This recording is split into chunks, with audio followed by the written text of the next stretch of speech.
Some contend the video games with the best stories are those with no story at all. The simple premise in Counter-Strike of terrorists versus counter-terrorists, the understated horror of Demon's Souls, or the exploration and construction of Minecraft. Of course, some games lend themselves to narrative better than others, but the point is that games let you make your own story, and it's infinitely more special being yours. You're watching 5-Inch Floppy, I'm Junglist, and this week we go on a journey. Journey being the name and basis of That Game Company's new game, in which they bring their typical themes of bringing life, light, and warmth to a desolate ruin. One of the first things you'll notice in this world is how they nudge you where to go. A very small, very delayed shift of the camera angle. A lone object of interest on the horizon. Giving you something to follow, or even just a gust of wind that makes it easier to go that way. Subtle, suggestive things that are so well done they'll make you think it was your idea to go there. Despite Journey's open appearance, there's really only one way to go. You're just masterfully funneled that way without realizing it. Slowly trudging in this sand is boring, so sand surfing downhill or with the wind is one of the quicker ways to get around, in addition to the ability to temporarily fly. Your only other way of interacting with this world is the ability to send out a chime. This energizes anything in its radius, bringing life to the lifeless, and in turn, these replenish your energy for brief flight.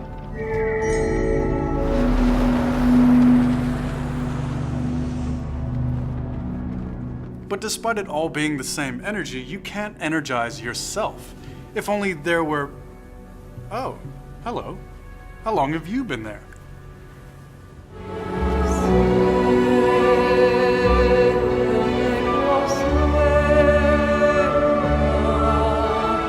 This isn't an AI. Occasionally your journey intersects with that of other real people. They energize you, you energize them, and together you'll tame this sea of sand, frolicking like dolphins to your next objective on the horizon. Using movement speed as an incentive, Journey has tricked you again, this time into teamwork. The two of you will solve basic puzzles and explore beautiful landscapes. You might get hurt or lost, and your companion will come back for you. Do they actually care about you? Do they just want the movement bonus? Regardless of why you're doing it with no communication, it feels like you both care, and Journey has tricked you a third and final time into building a bond. None of these picturesque challenges actually require a second person to be there, and yet still Journey is one of the more meaningful cooperative experiences you'll play, and you don't even know who's next to you. It might not even be the same person as 15 minutes ago, and somehow that doesn't matter. Suspension of disbelief comes easy in a story told with images, when your own interpretation makes the world more real than narrative ever could.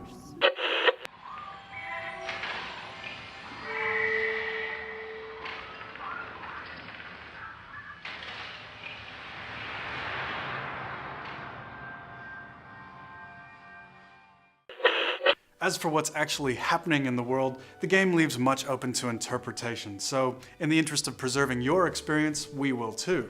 There's a lot that I would love to say, but it's important you go in untainted by my experience. I'll content myself with a floppy blog post, but in the meantime, here's a planned regular segment on 5-Inch Floppy due to your feedback, 10 seconds of unedited game footage.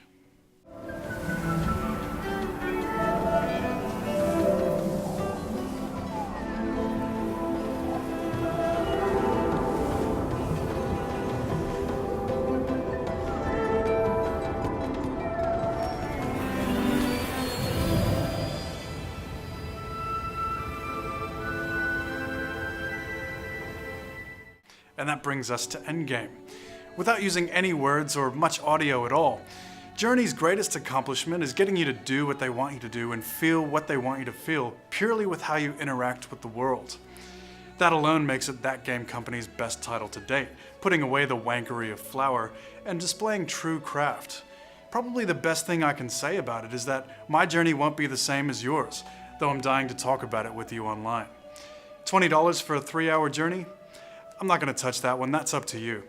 But we have beaten it, and it's one of those games that lasts beyond the game over screen. I'd be lying if I said my head wasn't still in the desert.